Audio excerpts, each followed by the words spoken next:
जी नमस्कार।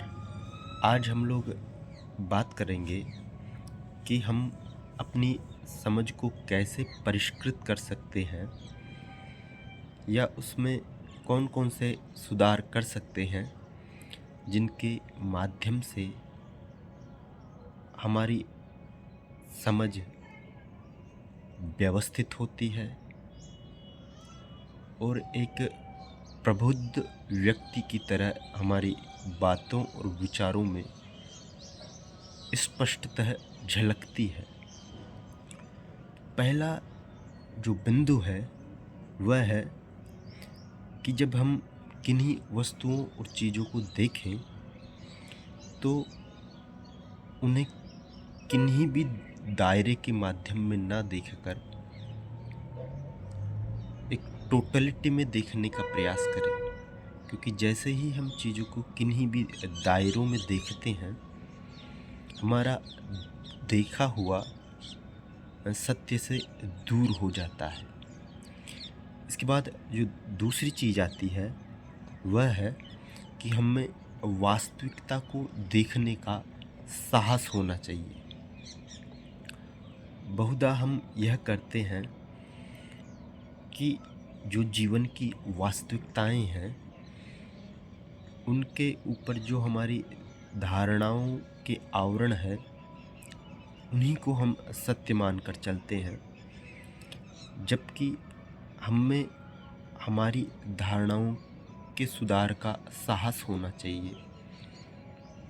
तीसरी जो चीज़ है कि निरंतर हमें अपनी जो धारणाएं हैं उनसे चिपके न रहकर उनको परिष्कृत करने का प्रयास किया जाना चाहिए। जब कोई सामने वाला व्यक्ति हमें कुछ बात कह रहा हो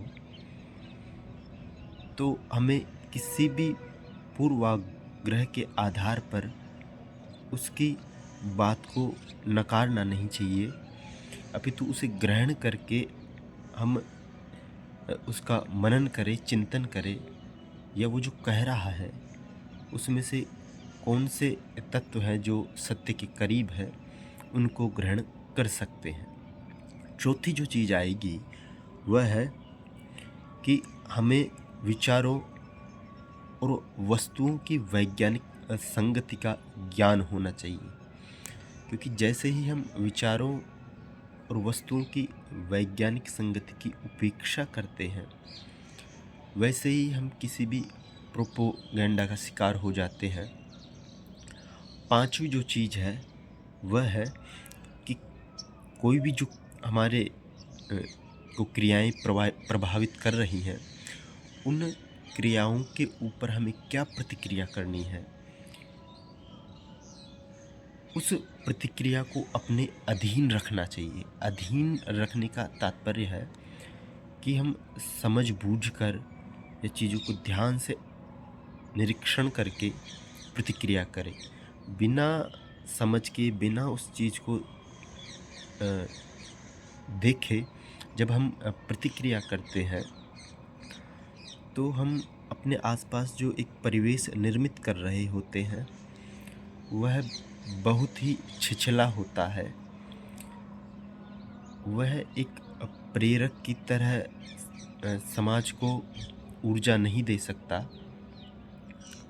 वह तभी ऊर्जा देगा तब हमारे विचारों में एक वैज्ञानिक संगति हो, साथ ही उसमें जो लोक कल्याण की भावना है वह भी निहित हो।